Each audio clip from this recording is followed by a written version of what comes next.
Zhuge Liang said to Zhang Fei that when Zhao Yun captured Guiyang earlier, he first signed a military order before he departed. Since Zhang Fei was now going to seize Wuling, he must do the same. Zhang Fei signed the order and led 3,000 troops on a forced march toward Wuling. The administrator of Wuling, Jin Xian, heard Zhang Fei was coming and planned to fight outside the city. His subordinate Gong Ji urged him to surrender, saying Liu Bei was a benevolent lord and Zhang Fei was fierce in battle. Resisting was unwise. Jin Xian became furious and nearly executed Gong Ji. After repeated pleas, he merely expelled Gong Ji. 20 li outside the city, the two armies faced off. Jin Xian's men did not dare fight, leaving him no choice but to meet the enemy alone. Zhang Fei roared mightily. Jin Xian was terrified and immediately fled toward the city. But as he approached the gates, a storm of arrows rained down. Gong Ji appeared atop the walls, shouting, "You defy heaven's will and bring ruin upon yourself. I have already led the people in surrender to Lord Liu." Gong Ji shot an arrow straight into Jin Xian's face, killing him. His head was taken to Zhang Fei, and the city surrendered. Zhang Fei sent Gong Ji with the official seals to Guiyang. Liu Bei rejoiced, appointed Gong Ji to replace Jin Xian, and personally went to Wuling to pacify the people. He then wrote to Guan Yu that Zhao Yun and Zhang Fei each had captured a commandery. Guan Yu replied that Changsha still stood, and if his elder brother did not mind, he wished to earn merit by taking it. Liu Bei approved, sending Zhang Fei back to guard Jingzhou and ordering Guan Yu to focus on Changsha. Guan Yu came to see Liu Bei and Zhuge Liang. Zhuge Liang said, "Han Xian is insignificant. The real threat is the old General Huang Zhong, nearly 60, yet unmatched in bravery. You should bring more troops." Guan Yu refused, insisting that with his 500 elite sabermen, he could easily take both Huang Zhong and Han Xian. Liu Bei could not dissuade him, so Guan Yu departed with only those 500. Zhuge Liang then urged Liu Bei to personally follow with reinforcements, and Liu Bei agreed, marching toward Changsha. Han Xian was cruel and bloodthirsty, despised by all. Hearing that Guan Yu was approaching, he consulted Huang Zhong. Huang Zhong confidently boasted that with his blade and bow he could slay any number of enemies. A subordinate officer, Yang Ling, volunteered to fight, and Han Xian sent him out with 1,000 men. Yang Ling soon encountered Guan Yu, exchanged insults, and was cut down within 3 passes. Guan Yu pursued the fleeing soldiers all the way to the city. Terrified, Han Xian sent Huang Zhong out while he himself watched from atop the walls. Huang Zhong led 500 riders across the bridge and fought Guan Yu fiercely for more than 100 bouts, evenly matched. Fearing for him, Han Xian sounded the gong to withdraw. Guan Yu camped 10 li away, admitting to himself that Huang Zhong's reputation was deserved. He planned to use the dragging saber feint the next day. The following day, they fought another 60 passes without decision. Guan Yu then feigned defeat at the sound of urgent drums. Huang Zhong gave chase, but his horse suddenly stumbled, throwing him to the ground. Guan Yu turned back with blade raised, yet shouted, "I shall spare you this time. Mount a new horse and we will fight again." He allowed him to return safely. Han Xian questioned him and gave him a fine blue horse. He also asked why he had not shot Guan Yu with arrows. Huang Zhong had no choice but to claim he would feign defeat the next day and kill Guan Yu at the bridge. That night Huang Zhong was troubled, grateful for Guan Yu's mercy yet bound by military orders. He could not sleep. On the 3rd day they fought over 30 passes. According to plan, Huang Zhong feigned defeat, and Guan Yu pursued. Unable to bring himself to kill Guan Yu, Huang Zhong twice pulled the bowstring without releasing an arrow. Guan Yu dodged but, seeing no arrow, thought Huang Zhong incapable of shooting, and chased him all the way to the suspension bridge. There Huang Zhong finally knocked an arrow and shot, striking only the tassel of Guan Yu's helmet. The front ranks cried out in alarm. Returning to camp with the arrow in his helm, Guan Yu realized Huang Zhong had intentionally spared him in return. Back in camp, Guan Yu rested. Meanwhile, Huang Zhong returned to the city, only to be seized by Han Xian. Han Xian accused him of 3 days of half-hearted effort, of deliberately surviving a horse fall, of drawing the bow without arrows, and finally of only shooting the helm. He declared these acts treasonous and ordered Huang Zhong executed. Anyone who pleaded for him would also be condemned. The soldiers did not dare intervene.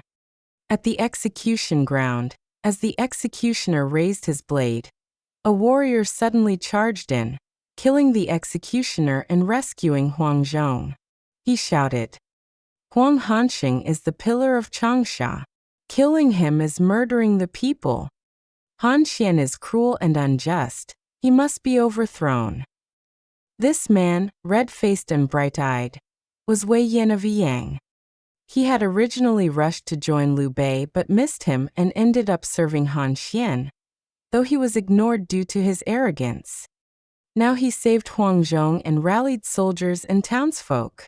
Within moments, hundreds followed him. Unable to stop the uprising, Huang Zhong watched as Wei Yan stormed the wall, cut Han Xian in two, and rode out to surrender to Guan Yu. Guan Yu was delighted. Entering Changsha, he pacified the people and asked to summon Huang Zhong. The latter declined, claiming illness. So Guan Yu sent for Liu Bei and Zhuge Liang. On the road, Liu Bei noticed ill omens, flags curling backward, crows flying south. Zhuge Liang calculated and said, "Changsha has already fallen, and a great general will submit." Soon a messenger arrived reporting Guan Yu's victory and the surrender of Huang Zhong and Wei Yan. Liu Bei rejoiced and personally visited Huang Zhong's home. Only then did Huang Zhong come out and yield, requesting permission to bury Han Xian in the east of Changsha. Liu Bei treated him generously. Guan Yu then presented Wei Yan. Zhuge Liang immediately ordered him taken out for execution. Liu Bei was shocked and asked why. Zhuge Liang replied, "He accepted pay from a lord yet killed that lord. He is disloyal. He lived on that land yet surrendered it to another. He is unrighteous. I see rebellion in the back of his skull. He will rebel one day. He must be removed now." Liu Bei feared that killing a surrendering general would terrify all new recruits. He pleaded earnestly. Only then did Zhuge Liang point at Wei Yan and say, "I spare you today. From now on, serve with absolute loyalty. If you harbor a second heart, I will take your head myself." Wei Yan vowed obedience. Huang Zhong then recommended Liu Pan, a kinsman of Liu Biao, who was living idly in Yu County. Liu Bei summoned him to govern Changsha. With this, all 4 southern commanderies were pacified. Liu Bei withdrew to Jingzhou, renamed Yujiangku as Gong'an, and gradually strengthened his territory. Meanwhile, Zhou Yu returned to Chaisang to recuperate. He stationed Gan Ning at Beiling and Ling Tong at Hanyang, deploying the navy across both places. Cheng Pu led remaining troops to Hefei, where Sun Quan had been confronting Cao Cao's forces since Red Cliff. After more than 10 battles without decisive victory, Sun Quan only dared camp 50 li from the city. Upon hearing that Cheng Pu and Lu Su were arriving, Sun Quan was overjoyed. He dismounted to welcome Lu Su, walking into the tent arm in arm. Lu Su declared that Sun Quan was destined to establish great merit and be written into history. Suddenly, Zhang Liao sent a challenge. Sun Quan was enraged and swore to lead the army personally the next day. The following day, both armies lined up. Zhang Liao, Li Dian, and Eugene rode out for the Wei side. Sun Quan wanted to fight personally, But Taisher Ci charged ahead and fought Zhang Liao for 70 to 80 rounds, evenly matched. Seeing Sun Quan behind the lines, Li Dian and Eugene sought to capture him. Eugene charged in and nearly struck down Sun Quan. Song Qian and Jiahua rushed to defend him but had their weapons shattered. Song Qian pursued Eugene and was shot dead by Li Dian. Seeing a man fall, Taisher Ci retreated to regroup. Zhang Liao pressed forward, routing the Wu troops.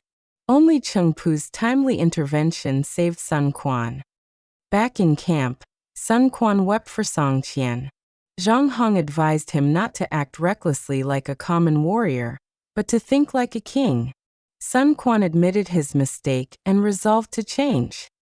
Taisher Ci then proposed a plan. Among his men was Geding, whose brother Ho Chao served in Zhang Liao's stables.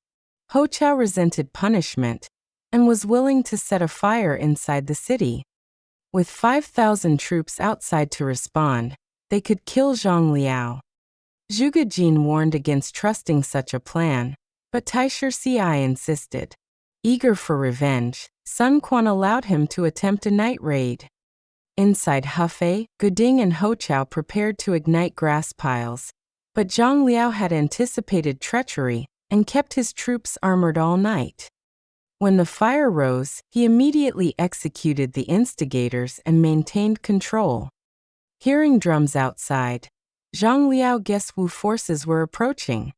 He deliberately set another fire inside, opened the gates, and lowered the bridge to feign internal chaos.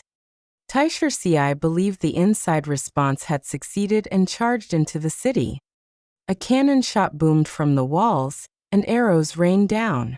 Taisher Ci was wounded several times and fled, only to be chased by Li Dian and Eugene. Wu forces suffered heavy losses, though Lu Sun and Dong Shi managed to rescue him. Seeing Taisher Ci gravely wounded, Sun Quan, persuaded by Zhang Zhao, retreated to Nanxiu and Renzhou. Shortly afterward, Taisher Ci succumbed to his wounds. He lamented dying before fulfilling his ambitions. He was 41. Posterity praised his lifelong loyalty and courage. Sun Quan grieved deeply, buried him at the foot of Mount Beigu, and raised his son Taisher Xiang in his household. As Liu Bei reorganized in Jingzhou, he heard Sun Quan had withdrawn after being defeated at Hefei. He consulted Zhuge Liang about the situation. Zhuge Liang said he had observed the stars and saw one fall in the northwest, an omen concerning a member of the imperial clan. Moments later a messenger arrived. Lu Qi, the governor of Changsha, had died of illness. Liu Bei mourned bitterly. Zhuge Liang urged him to control his grief, and said the priority was to send someone to take over the city and handle funerary matters. When Liu Bei asked who was suitable, Zhuge Liang replied that none but Guan Yu could do it. Thus Guan Yu was sent to guard Xiangyang. Liu Bei then worried. Now that Lu Qi is gone, Eastern Wu will surely question our claim to Jingzhou. How should we answer? Zhuge Liang calmly replied, "If they come to ask, I have a way to deal with it." Half a month later, news arrived. Lu Su of Eastern Wu was coming to offer condolences. The story pauses here, just before Zhuge Liang's famous debate with Wu's envoys. Summary: Zhang Fei captured Wuling after Gong Ji killed the tyrannical Jin Xian and surrendered the city.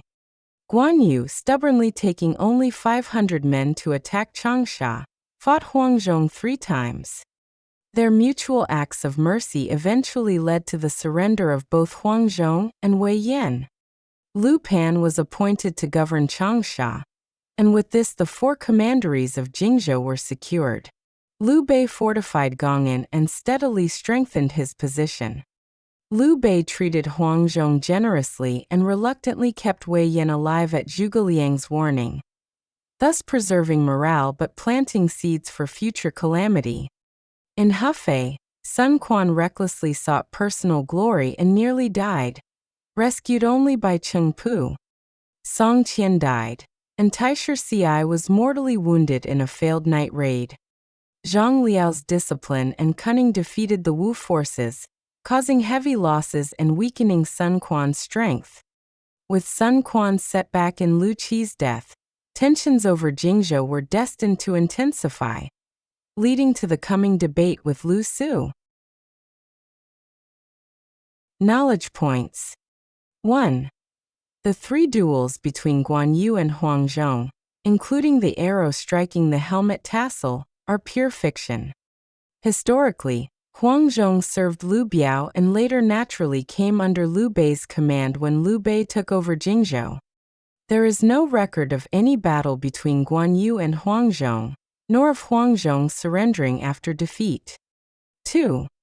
The administrator of Changsha was not Han Xian, and historical sources name multiple possible officials, none matching the novel's portrayal. There is also no historical account of this official being killed by Wei Yan. 3. Wei Yan did not rebel in Changsha nor kill Han Xian. Historically, Wei Yan served under Liu Biao in Jingzhou and later joined Liu Bei during Liu Bei's takeover. He was not a defector who surrendered a city. This storyline is entirely a romance of the Three Kingdoms invention.